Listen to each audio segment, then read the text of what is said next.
आपल्याकडे 20 मिनिटं आहेत. सर्वप्रथम सर्वात उपयुक्त प्रश्न मी विनायक सरांना स्क्रीनवर आणतोय. तर विनायक सर, तुम्ही स्क्रीनवर आलात की अनम्यूट करा आणि प्रश्न विचारा. Go ahead sir. नमस्कार. माझा प्रश्न असा होता की मी आजपर्यंत या शिबिराला येण्यापूर्वी जे काही शिकलो असेल, वाचलो असेल, त्याप्रमाणे मी असं समजत होतो, मी जी काही कृती जेव्हा जेव्हा करतो आहे त्यावेळेस मी जर मनाली त्या क्षणी त्या तिथे हजर असेल, प्रेझेंट ऍट दॅट मोमेंट, तर ती माझी तर ती माझी कृती ही बरोबर होते, किंवा काय म्हणते त्याला, तुम्ही जो प्रश्न लिहिला होता तोच विचारा. तोच विचारतो.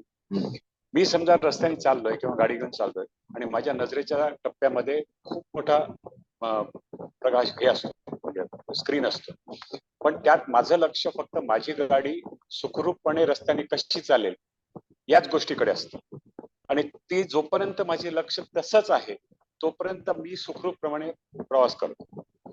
किंवा मी एखादं पुस्तक वाचतोय, पुस्तक उघडल्यानंतर माझ्या डोळ्यासमोर पुस्तकाचं पूर्ण पान असतं, पण त्या पानात जो शब्द मी वाचतोय त्याच शब्दावर माझं लक्ष असतं. तर ह्यालाच आपण साक्षीभाव म्हणू शकतो का, किंवा हे सवयीनं होतं का? आणि जर हे सवयीनं होत असेल तर त्याला साक्षीभावात कसं आणायचं? Very nice question.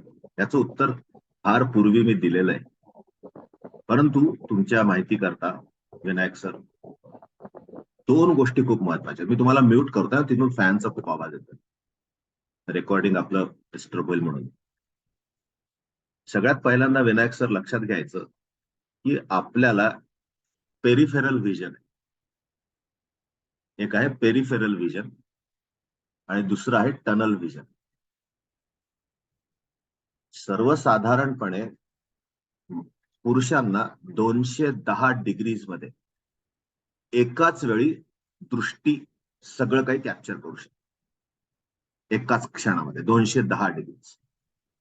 स्त्रियांची भौतिक परिस्थिती, शारीरिक परिस्थिती थोडी नाजूक असल्यामुळे, आत्मसंरक्षणाची जास्त गरज असल्यामुळे आणि त्यांचे डोळे कवटीच्या खोबडीमध्ये थोडेसे साईडला असल्यामुळे त्यांना 240 डिग्रीचं पेरिफेरल व्हिजन ईश्वराने दिलेलं आहे. किती? 240 डिग्री. म्हणजे त्यांनी डोळे उघडले, हरिणाक्षी म्हणतात बघा, हरिणाचे डोळे थोडेसे साईडला असतात की नाही, त्या अर्थाने हरिणाक्षी म्हणलेले, पण लोक त्याचा अर्थ वेगळाच लावतात. स्त्रिया तर त्याचा अर्थ स्वतःला लावून खूप खुश पण होतात. विषय तो नाही आपला. विषय काय महत्वाचा आहे, 240 डिग्रीज पेरिफेरल व्हिजन. या 240 डिग्रीज मध्ये आणि 210 डिग्रीज मध्ये आपण एकाच वेळी सगळं जे दृश्य स्वरूप जगाचं आहे ते साकार करू शकतो.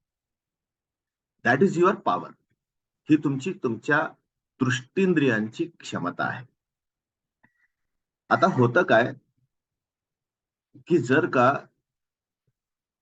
आकाशाकडे डोळे लागले तर खाली ठेच लागते, खाली डोळे लागले तर आकाशातनं काहीतरी अंगावर कोसळत, बरोबर आहे? साईडला पाहिलं नाही तर साईडने धक्का लागतो, या साईडला पाहिलं नाही या साईडने धक्का लागतो. म्हणजे आपल्याला त्या टनल व्हिजनचे गुलाम करून टाकण्यात आलेले. टनल व्हिजन म्हणजे काय लक्षात आलं तुमच्या? टनल व्हिजन म्हणजे साधारणतः एखादी गुफा असते, त्या गुफेतनं आपण चाललेलो असतो, डोळ्यासमोर जेवढं आहे तेवढंच दिसतं घोड्याच्या झापडीसारखं, म्हणून घोड्यांना ती झापड लावतात बघा. तुम्हाला जर का पाहिलं असेल, कधी कधी बैलांना पण लावतात ती झापड, यासाठीच की त्यांची पेरिफेरल व्हिजन ऍक्टिव्हेट नकोय आपल्याला, त्यांची टनल व्हिजन ऍक्टिव्हेटेड पाहिजे. माणसाला भौतिक दृष्ट्या जर का झापड जरी लावली नसली तरी ट्रेन करण्यात आलेलं आहे टनल व्हिजन मध्ये. सगळे अकॅडमिक संस्कार तसेच आहेत. ओके. जेव्हा माझ्याकडे लोक शिकायला येतात तेव्हा मी त्यांना टनल व्हिजन मधनं पुन्हा पेरिफेरल व्हिजन मध्ये यायचा 1 दिवसाचं पूर्ण प्रशिक्षण देतो. आणि एक हुना मेडिटेशन सिस्टीम म्हणून आहे, त्या हुना मेडिटेशन सिस्टीम मध्ये डोळे उघडे ठेवून ध्यान करायचे. आणि डोळे उघडे यासाठीच ठेवायचे की तुमचं टनल व्हिजन जाऊन तुमचं पेरिफेरल व्हिजन डेव्हलप व्हावं. आणि ते एवढूस एक अक्षर, एक शब्द पाहण्यापेक्षा तुम्ही पूर्ण पान तुमच्या नजरेत आणा, आणि पूर्ण पान नजरेत येऊ शकतं, आणि त्या पूर्ण पानाचा फोटो तुम्ही काढू शकता, आणि त्या पूर्ण पानाच्या फोटोला नंतर सावकाश रवंथ पण करू शकता. असे ग्रंथ मी वाचतो, म्हणूनच माझ्या 55व्या-56व्या वर्षी मी आतापर्यंत जवळपास 22,500 पुस्तकं वाचू शकतो. त्याला म्हणतात फोटो रिडिंग, त्याला म्हणतात rapid reading system. Okay. So tunnel व्हिजनचे आपण गुलाम आहोत. ती प्रॅक्टिस आपण केलेली, म्हणून त्याची मास्टरी आपल्याकडे आहे. तुम्ही चालवता गाडी तेव्हा तुम्हाला फक्त तुमची गाडी, समोरचा रस्ता एवढंच दिसतं, बाकीच्या सगळ्या गोष्टी ब्लर होतात. याला म्हणतात कॅमेरा सिस्टम. कॅमेराचा फोकस असतो की नाही, तो फोकस ज्याच्यावर असेल तेवढंच येतं, बाकीचं ब्लर होतं आजूबाजूचं. सेम सिस्टीम आपली असेल. ते ब्लर करायचं की नाही आपल्या मनावर आहे. जर का तुम्ही फोकस, समजा तुमच्या हातासमोर माझं एक बोट आहे, या बोटावर फोकस केला तर तुमचं सगळं लक्ष त्या तुमच्या चक्षुवर फक्त माझं बोट येईल. परंतु जर का तुम्ही ते बोट असं केलं तर माझी रूम, ती फ्रेम, पडदा, खिडकी, मागची भिंत, ट्यूबलाईट सगळं दिसेल तुम्हाला. तुम्ही काय पाहण्याचा चॉईस करता आहात हा तुमचा चॉईस असतो. हे आणि साक्षीभाव याचा काहीही संबंध नाही. ही फक्त तुमची दृष्टीची क्षमता आहे. एक आहे टनल व्हिजन, दुसरी आहे पेरिफेरल व्हिजन. आता तुमची ही जी दृष्टींद्रिय आहे, ती दृष्टींद्रिय काय पाहत आहेत हे तुमच्या स्वतःच्या साक्षीला जेव्हा दिसायला लागतं, तेव्हा स्वतःला तुम्ही पाहू शकता ऍज अ थर्ड पार्टी, की आत्ता विनायक अमुक अमुक गोष्ट पाहतोय. त्याला म्हणतात साक्षीभाव. आणि जेव्हा विनायकला कळतं की अरे मी टनल व्हिजन मध्ये, मला पेरिफेरल व्हिजन मध्ये असायला पाहिजे, जेव्हा ते त्या व्यक्तीला रिअलाइज होतं, तेव्हा विनायका आपला साक्षीभाव जागृत झाला असं आपण म्हणू शकतो. ओके. बरं, आता त्याच्यावर अजून एक आहे. जर का विनायक त्यांना कळालं की ते काय पाहतायत, त्यांना कुठली दृष्टी वापरायची आहे, आणि त्या दृष्टीमध्ये जे सध्या कॅप्चर करतायत त्यातनं त्यांना अवलोकन कशाचं करायचं आहे, त्यांना कशातमधनं काय मिळवायचं आहे, आणि त्यांना नंतर काय त्या कर्माचं फळ मिळणार आहे, हे सगळं जेव्हा त्यांच्या साक्षीभावाच्या मागं उभ्या असलेल्या त्या द्रष्टाभावाला कळतं, तेव्हा त्याला द्रष्टाभाव असं. ओके. म्हणजे थोडक्यात सांगायचं तर तुमच्या हातात धनुष्यबाण आहे, तुमचं लक्ष त्या प्रत्यंचेवर पण आहे, त्या बाणावर पण आहे, त्या लक्ष्यावर पण आहे, आणि ते लक्ष भेदल्यानंतर काय होईल याचे परिणाम पण तुम्हाला माहिती आहेत. त्या सगळ्या गोष्टींना म्हणतात साक्षीभाव आणि द्रष्टाभाव. तिथे इंद्रियांचा संबंधच नाहीये. इंद्रियांच्या पलीकडे जाऊन जेव्हा एक मनुष्य आपल्या इंद्रियांकडेच त्रयस्थ भावाने बघतो आणि त्याच्या आहाराचं अवलोकन करू शकतो, की अच्छा माझे कान अमुक अमुक ऐकतायत, माझे डोळे अमुक अमुक बघतायत, माझं नाक श्वास घेतय बरं का, पण ते खूप स्लो घेतय, या घडीला मी पळत असल्यामुळे मला थोडस फास्ट ब्रिदिंग केल्यास लंग्सना जास्त ऑक्सिजनचा पुरवठा होईल. हे भानावर आपण आहोत का, ह्यालाच शिकणं म्हणतात, यालाच हळूहळू जागृतावस्था येणं असं. म्हणून विनायक सर, तुम्ही एक गोष्ट लक्षात ठेवा, इंद्रियांना स्वतःचा फक्त एकच भाव, ते म्हणजे कर्तव्य भाव. इंद्रियांमध्ये साक्षीभाव नाही, कारण ती भौतिक गोष्ट आहे. दॅट इज अन ऑर्गन, एक यंत्र तुम्हाला दिलेलं आहे दृष्टी कॅप्चर करण्यासाठी. बस, विषय संपला. त्या दृष्टीने जे कॅप्चर केलं ते दृश्य, बघणारा जो आहे तो द्रष्टा, आणि त्या बघणाऱ्याला बघणारा जो आहे तो साक्षी, आणि या बघणाऱ्याला, त्या साक्षीला सुद्धा बघणारा माग अजून एक उभा आहे, तो आहे द्रष्टा, ज्याला परिणामाची पण सगळीच्या सगळी परिणिती बरोबर दिसत असते. आय होप मला तुमच्या प्रश्नाचं उत्तर मिळालं असेल. तर पेरिफेरल व्हिजन डेव्हलप करा, आणि पेरिफेरल व्हिजन डेव्हलप केल्यानंतर जर का दर क्षणाला 210 डिग्रीज मध्ये पाहायची तुम्हाला सवय लागली, तर तुमचा दृश्य अनुभव बदलेल. सोबतच सोबतच तुमचा साक्षीभाव बदलेल, कारण माहिती जास्त येईल, ज्ञान जास्त तुम्हाला कॅप्चर करता येईल आणि सोबतच एकाच वेळी सगळ्या पूर्ण स्क्रीनवर 210 डिग्रीच्या फोकस करण्याची सवय लागल्यामुळे तुम्हाला तुमच्या आयुष्याच्या प्रत्येक क्षणाला जागृत अवस्थेचा काहीतरी वेगळाच आनंदमयी अनुभव यायला सुरुवात. आपण जेव्हा स्पीड मध्ये असतो, लक्षात घ्या, माणसाचा स्पीड चालण्याचा आहे. त्या चालण्याच्या स्पीड मध्ये आणि गाडीत असण्याच्या स्पीड मध्ये आपली विजन पुन्हा एकदा बदलते. आपण जेव्हा त्या टनल व्हिजन मध्ये जातो स्पीड मध्ये, तेव्हा झाडं, इतर सृष्टी मागे जाते की नाही? जेव्हा आपण वेगात असतो तेव्हा बसमध्ये बसून पाहिलं असेल, कारमध्ये बसून तुम्ही अनुभव घेतला असेल. जर का हा आभास निर्माण झाला आणि त्याला आपण सत्य समजलो तर पृथ्वी दर क्षणाला मागे पळतीये. हॅलो, कारण तुम्ही तर काळाच्या पुढे चाललात. हा एक अजून फक्त भ्रम आहे. म्हणून म्हणतात, म्हणून अद्वैत वेदांत काय सांगताय? जगन मिथ्या, ब्रह्म सत्यम और सत्यम ब्रह्म. जे सत्य आहे ते आपल्याला मुळात आपल्या पंचेंद्रियांमुळे जे दिसतंय ते सगळं भ्रम आहे. आणि सत्य आपल्याला साक्षीभाव आणि द्रष्टाभाव जागृत केल्याशिवाय दिसणारच नाहीये. ते ज्ञान मिळवणं म्हणजेच ध्यान साधना हळूहळू हळूहळू प्रगल्भ होणं होय. आय होप तुमच्या प्रश्नाचं उत्तर तुम्हाला मिळालं असेल. आता मी डॉक्टर शकुंतला यांना स्क्रीनवर आणतो आहे. त्या आहेत का?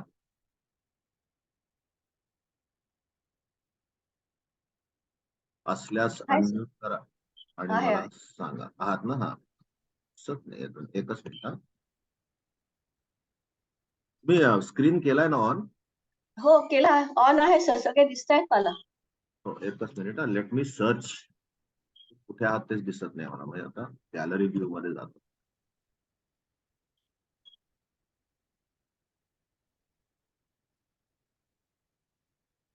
नाही, तुमचा मी बंद आहे अनम्यूट स्क्रीन. मी स्क्रीन अनम्यूट बंद आहे. केलेलं आहे.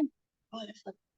नाही, तुम्ही अनम्यूट केलाय पण तुमचा स्क्रीन बंद आहे. तुम्ही व्हिडिओ ऑन स्क्रीन करा ना. बंद. हा, व्हिडिओ ऑन करा प्लीज.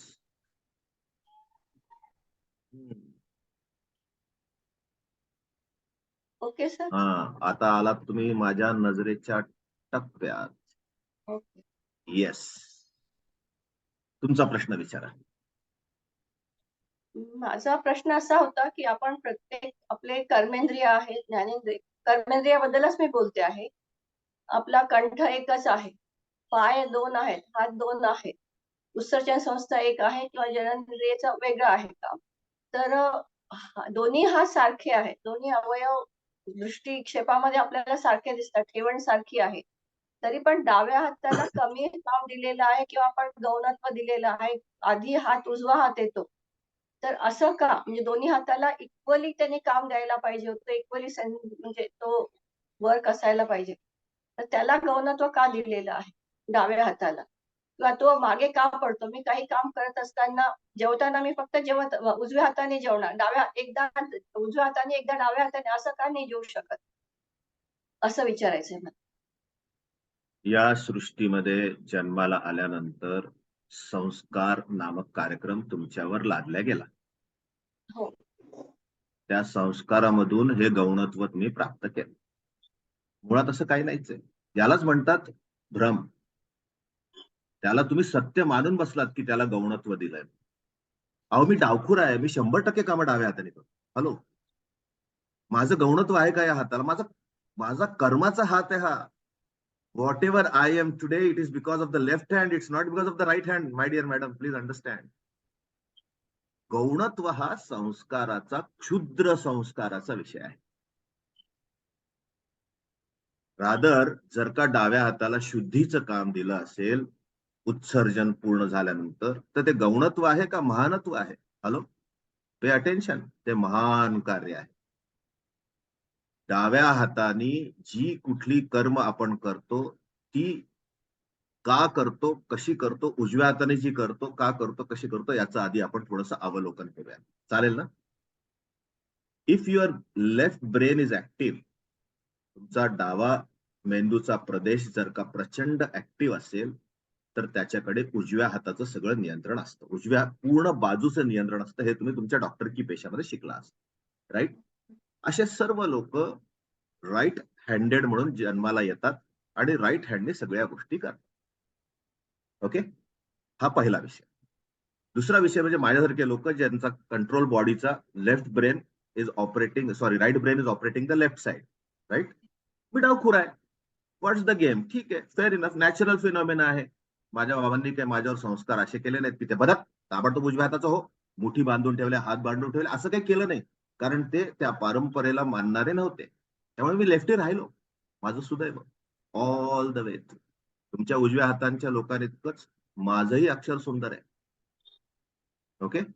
डाव्या हाताने मी काम करतो म्हणून कुठलंच गौणत्व मला आयुष्यात, मला सगळीकडे प्रभुता मिळाली डाव्या हातामध्ये. गौणत्व कुठे? राईट. नंबर 1. आता देअर आर सर्कमस्टान्स. 3 इडियट पाहिला असेल तुम्ही, त्याच्यामधला जो डीन असतो तो दोन्ही हाताने लिहितो, त्याला म्हणतात ॲम्बिडेक्स्ट्रस. दोन्ही हाताने कर्म करू शकणारी पण लोक आहेत. इक्वल कर्म दोन्ही हाताने कर, मी करतो स्वतः. ओके, मी दोन्ही हाताने लिहू पण शकतो, दोन्ही हाताने काम करू शकतो. I have develop that as a skill. So गौणत्व हा फक्त संस्काराचा विषय आहे मॅडम. ही कर्मेंद्रिय तेवढ्याच महानतेला आहेत जेवढी तुम्हाला जन्मजात मिळाली. त्याला विकसित क्षमता तर डाव्या हाताची आणि उजव्या हाताची सेम आहे. त्या क्षमतेचा विकास आपण केला नाही, कारण आपल्यावर हा क्षुद्र संस्कार झाला की डावा हात गौण आहे. ओके. त्यामुळे तुम्ही आजपासून डावा हात वापरायला सुरुवात करा सगळ्या कामासाठी. ओके. पोहे खायसाठी ना डाव्या हाताने असे पोहे घ्या आणि खा. लॉस इन ट्रान्झिट होईल. चमचा तोंडात जाईस्तोवर कदाचित 4-5 वेळेस पोहे खाली पडतील, पण हळूहळू सवय होईल. What the problem? मी उजव्या हाताने जेवतो, मी डाव्या हाताने पण जेवतो. मी उजव्या हाताने व्यवस्थित कपड्याच्या घड्या घालू शकतो, तसा डाव्या हाताने पण कपड्याच्या घड्या घालू शकतो. तुम्ही दोन्ही हातांचा उपयोग करून जी कामाची लिस्ट काढली ना शकुंतला मॅडम, तर तुमच्या लक्षात येईल गौणत्व वगैरे सगळी फालतूगिरी आहे, त्याला अर्थच नाही आहे. तुम्ही दोन्ही हाताने इतकी कामं करता आहात की ज्याची काही गणनाच नाहीये. तुमच्या हातामध्ये उजव्या हातामध्ये भांडं नसतं घासताना, डाव्या हातामध्ये भांडं असतं, कारण तुम्हाला भांडं घासताना उजव्या हाताचा वापर करायची जन्मजात सवय आहे, कारण तुमचा लेफ्ट ब्रेन ऍक्टिव्हेटेड आहे त्या बाबतीत. बस एवढी सत्यता लक्षात. हे काही परमनंट नाहीये. दिस इज नॉट फायनल. हे अंतिम सत्य नाहीये. आपल्या संस्कृतीमध्ये मुख्यतः आपल्या या भारतीय संस्कृतीमध्ये डाव्या हाताला थोडासा गौण महत्व दिलेलं आहे, असं आपण समज तयार करून घेतलाय, कारण त्याला काही अशी कामं दिलेली आहेत जी खरं तर खूप महान आहे. ओके. So pay attention. आपण जे सत्य मानतो ते सत्य नाही. सत्य विपरीत आहे. आपण जे संस्कृतीच्या खूप पुढचं सत्य आहे. सो दोन्ही हात इक्वल मान्य, कुठलाही गौण नाही, सगळे महत्वाचे आहेत. सगळी इंद्रिय महत्वाची आहेत. चरणेंद्रिय, आता तुम्ही डावा उजवा पाय वेगळा का नाही वापरू शकत? Because it is not in your capacity. ते सारखेच वापरावे लागतील. परंतु हात वेगळे वेगळे वापरण्याची आपली क्षमता आहे, म्हणून आपण ते वेगळे वेगळे केले आणि त्यात पुन्हा हे संस्कार, त्याच्यामुळे आपली वाट लागली, सत्यापासून आपण दूर राहिलो. आय होप तुम्हाला तुमच्या प्रश्नाचं उत्तर मिळालं. ओके, आता माझ्याकडे 2 ते 3 मिनिटं आहेत आणि माझ्या लिस्टवर, हिट लिस्टवर ज्योती मॅडम आहेत. त्यांना एक प्रश्न आहे. त्यांना नेहमीच खूप प्रश्न असतात, पण आज त्यांनी पुन्हा एक प्रश्न विचारलेला आहे. त्यांना मला स्क्रीनवर आणू देत. तुम्ही आहात का ज्योती मॅडम? अनम्यूट करा. हा, विचारा विचारा. ध्यान करताना मागच्या वेळेला आपण एकदा अशी चर्चा झाली होती की फोकस हल्ला नाही पाहिजे ध्यानामध्ये आपला. तर मला असं विचारायचं की समजा आपण एखाद्या परमेश्वराच्या बद्दल आपण ध्यान करतो, म्हणजे कधी कधी म्हणजे माझी अशी सवय की नामस्मरण करते मी ध्यान करताना. तर कधी जप केला आणि कधी नामस्मरण केलं तर याचा अर्थ आपला फोकस हल्ला असं होतो. हे तुम्ही केव्हाच बोलताय? माझ्यासोबत ध्यान करता तेव्हा की नॉर्मल तुम्ही तुमचं ध्यान करता तेव्हा? नॉर्मली तुमचं कशावर ध्यान केंद्रित करायचं, काय करायचं, तुमचा व्यक्तिगत विषय आहे. ते ध्यान खरंच होतं का याची चिंता करा. ते आत्मभान वाढतं का याची चिंता करा, चेतना जागृत होते का याची चिंता करा, त्यातनं तुम्हाला काही छान जे काही ज्ञान मिळायचं ते ज्ञान पल्लवित होतंय का, अंकुरित होतंय का याचा विचार करा. त्याला यंत्रवत केलेल्या कुठल्याही ऍक्टिव्हिटीला ध्यान म्हणत नाहीत. रूप, रस, गंध, स्पर्श याच्या पलीकडे जे तेच ध्यान. नामस्मरण केलं तरी तुम्ही तिथे उपस्थित पाहिजे. त्या नामस्मरणाचा तुम्हाला काय फायदा होतो आहे हे तुम्हाला साक्षीभावाने अवलोकनात आणता आलं पाहिजे. त्या वैखरीपासून तुमच्या परापर्यंत जेव्हा ते जाईल तेव्हा ते ज्ञान तेवढं पाझरल्या जातंय का याच्यावर तुमचं लक्ष केंद्रित असायला पाहिजे. बेशुद्धीत केलेलं कुठलंही ध्यान तुम्हाला कधीही फलित होणार नाही. एक यंत्रवत ऍक्टिव्हिटी होईल, त्यातनं तुम्हाला काहीही मिळणार नाही. मग ते माझ्यासोबतचं ध्यान असो, तुमचं नामस्मरण असो किंवा अजून जे काय असेल ते असो. जोवर तुम्ही संपूर्णपणे शुद्धीमध्ये, जोवर तुम्ही संपूर्णपणे अवेअर, जागृतावस्थेत भानावर राहून कुठलीही कार्यवाही करता आणि त्याला जर का ध्यान नाम देणार असाल तर ध्यानाचा अर्थ समजा. ध्यानामध्ये माणूस साक्षीभाव आणि द्रष्टाभाव दोन्हीही जागृत करून स्वतःच्या देह, बुद्धी, मन आणि चेतनेवर लक्ष देत असतो. त्यालाच ध्यान. प्रत्येकाचं रूप, रस, गंध, स्पर्श याचं अवलोकन वेगळं वेगळं असल्यामुळे तुम्हाला जे पटतं ते तुम्ही करा, पण जे करताय ते ध्यान म्हणून करा. यंत्रवत अनकॉन्शियस ऍक्टिव्हिटी करू नका.